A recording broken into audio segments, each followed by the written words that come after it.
क्या आपने कभी सोचा है कि यमराज, वो देवता जिनका काम ही है मृत्यु देना, जिनके नाम से ही आत्मा तक कांप जाती है, क्या वे भी कभी डरे होंगे? लेकिन डर किससे? कौन है वो शक्ति जिसकी छाया मात्र से यमलोक के द्वार तक थरथरा उठते हैं? वो हैं काल भैरव, शिव का वो उग्रतम रूप जिनकी आंखों में केवल विनाश की ज्वाला है, जिनके एक तांडव से ब्रह्मांड की गति तक थम जाती है। और दूसरी ओर यमराज, मृत्यु के नियंता, समय के संचालक, जिनका आदेश स्वयं धरती, पाताल और स्वर्गलोक मानते हैं। लेकिन क्या होता है जब समय और काल आमने सामने खड़े हो जाएं? जब नियम और उग्र न्याय टकराएं? यह सिर्फ एक युद्ध नहीं था, ये एक चेतावनी थी पूरे ब्रह्मांड के लिए। ऐसा टकराव जिसकी गूंज आज भी श्मशानों में सुनाई देती है। ये कथा किसी शास्त्र में नहीं लिखी गई, ये तंत्र के रहस्यों में छिपी वो घटना है जिसे जानना हर जीवित प्राणी के लिए आवश्यक है। इस वीडियो को अंत तक जरूर देखिए, क्योंकि अंत में एक ऐसा भेद खुलेगा जो आपकी सोच ही नहीं, आत्मा तक को हिला देगा। और जैसा कि भगवान श्री कृष्ण कहते हैं कि आधा अधूरा ज्ञान हमेशा विष के समान होता है, यह बात बहुत प्राचीन काल की है, जब धरती पर एक ऐसा राजा राज करता था जो अपनी प्रजा का शोषण करता था। वो राजा न केवल अत्याचारी था, बल्कि उसे अपने पापों पर भी घमंड था। मंदिरों को गिरवाया, ब्राह्मणों को बंदी बनाया और धर्म को लज्जित किया। उसने कहा था, मैं ही भगवान हूं, मृत्यु भी मेरे सामने झुकेगी। लेकिन समय सबका हिसाब करता है, और जब उसके जीवन का अंतिम क्षण आया, यमराज स्वयं उसकी आत्मा लेने यमलोक से प्रकट हुए। गगन गूंज उठा, वायु स्थिर हो गई और हर किसी को लगा अब न्याय होगा। पर तभी कुछ ऐसा हुआ जो आज तक किसी शास्त्र में नहीं लिखा गया।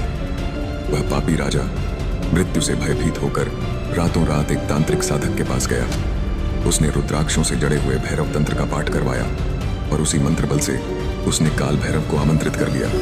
और जब यमराज उसकी आत्मा लेने पहुंचे, वहां पहले से ही खड़े थे काल भैरव। एक ऐसा दृश्य बना जहां ब्रह्मांड के दो सबसे भयावह देव आमने सामने थे। यमराज ने भैरव से कहा, यह आत्मा मेरे लिए नियत है, इसका समय पूरा हो चुका है। लेकिन भैरव की आंखें अग्नि की तरह जलने लगी। उन्होंने उत्तर दिया, इसने मुझे पुकारा है और जिसने मेरी शरण ली हो उसकी आत्मा पर अधिकार किसी का नहीं। यमराज का मुख कठोर हो गया। उन्होंने ऊंचे स्वर में कहा, मैं मृत्यु का स्वामी हूं, आत्मा लेने का अधिकार केवल मेरा है। भैरव मुस्कुराए, लेकिन वो मुस्कान भयावह थी।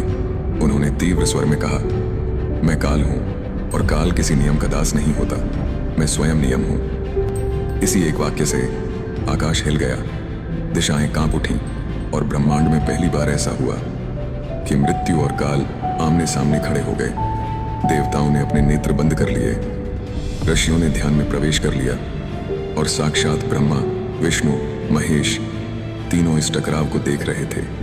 क्योंकि ये युद्ध किसी देह का नहीं था, ये युद्ध अधिकार का था, ये युद्ध अहंकार बनाम आदेश का था।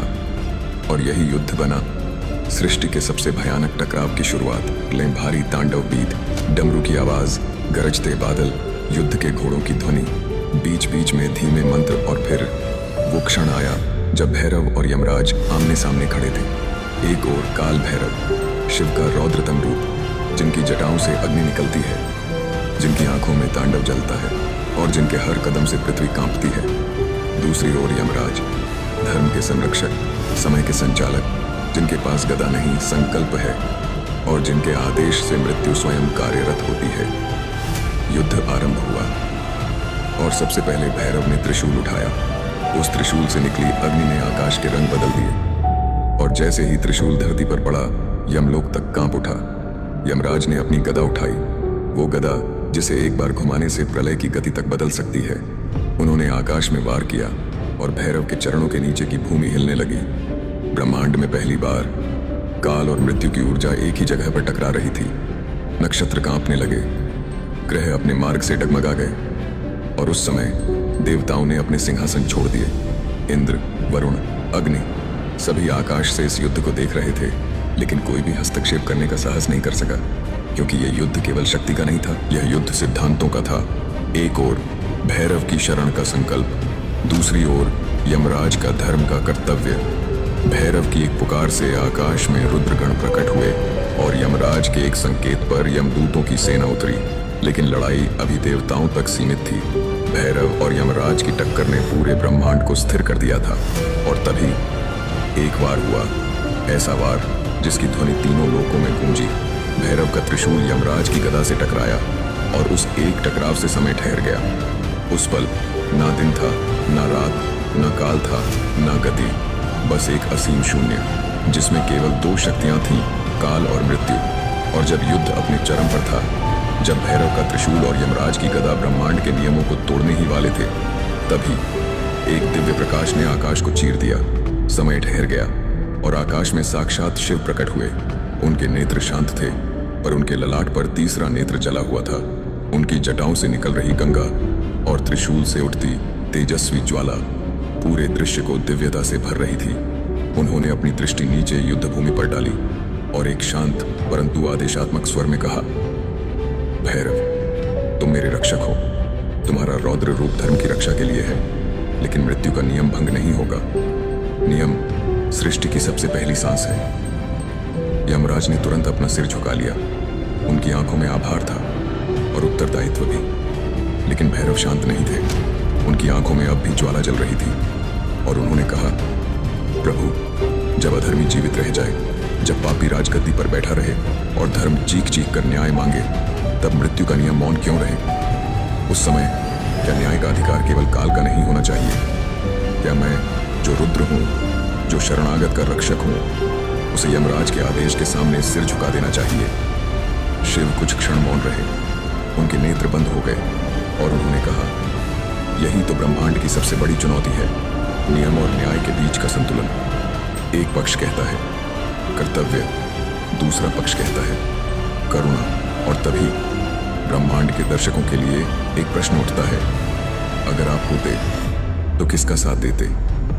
यमराज जो नियम के प्रतीक हैं, या काल भैरव जो न्याय के लिए नियम भी तोड़ सकते हैं? सोचिए, क्या सच्चा धर्म वही है जो किताबों में लिखा है, या वही जो समय की पुकार को समझे? कमेंट कीजिए, आप किसके साथ हैं?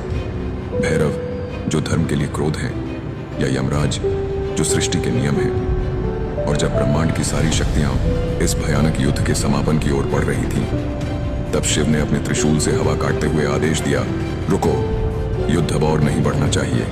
इस संघर्ष से जो भी क्षति होगी वह सृष्टि के लिए घातक होगी।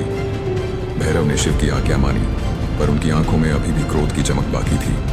और यहीं उन्होंने दिया वह गुप्त शाप, एक ऐसा शाप जो आज भी श्मशान की हवाओं में गूंजता है। जब भी यमराज किसी निर्दोष की आत्मा लेने आएंगे, मेरी छाया उनकी पीड़ा के पीछे खड़ी होगी। जो निर्दोष पीड़ित होंगे वे काल भैरव की छाया से कभी बच नहीं पाएंगे।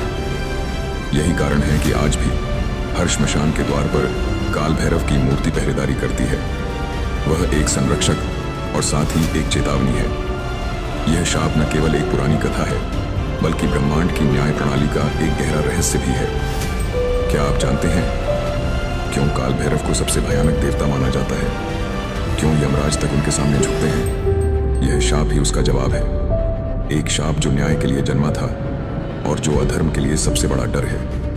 तो अगली बार जब आप किसी श्मशान के पास से गुजरें, तो याद रखें, वहां एक अनदेखी शक्ति आपकी रक्षा कर रही है, और वह है काल भैरव की छाया। और आज भी जब सूरज अस्त होने लगता है और काशी की गलियों में अंधेरा धीरे धीरे उतरता है, तब वहां के लोग कहते हैं, अब भैरव जाग चुके हैं। काशी का वह प्राचीन मंदिर जहां मान्यता है कि स्वयं यमराज भी बिना अनुमति के प्रवेश नहीं करते, जहां मृत्यु की सीमा समाप्त हो जाती है और भैरव की छाया आरंभ होती है। क्या आपने कभी उस मंदिर के द्वार पर खड़े होकर वो ऊर्जा महसूस की है? वहां सिर्फ दर्शन नहीं होते, वहां आत्मा कांपती है, क्योंकि वहां काल को भी चुनौती दी जाती है। और तभी मन में एक सवाल उठता है, क्या मृत्यु से बड़ा भी कोई भय हो सकता है? उत्तर है हाँ। जब न्याय अपूर्ण हो, तब काल भैरव की छाया स्वयं न्याय बन जाती है। आपने ये युद्ध देखा, लेकिन क्या आपने वो देखा था जहां शिव और विष्णु आमने सामने आए थे? या फिर इस कथा का पहला अध्याय काल भैरव और यमराज का युद्ध? अगर नहीं, तो अभी चैनल पर जाकर उन अद्भुत रहस्यमयी युद्धों को जरूर देखें। जब आप इस कथा के पहले अध्याय को देख लेंगे तब आपको इस कथा का सार पूर्ण रूप से समझ में आ जाएगा। हर कथा एक नया द्वार खोलती है। अगर इस कथा ने आपको कुछ नया महसूस कराया, कुछ ऐसा जो आपने पहले कभी सुना नहीं, तो इस वीडियो को एक लाइक जरूर से करें और शेयर करें इस वीडियो को, ताकि ये शक्ति औरों तक भी पहुंचे। और अगर आप ऐसे और भी देवताओं के युद्ध और गुप्त रहस्य को जानना चाहते हैं तो सब्सक्राइब कर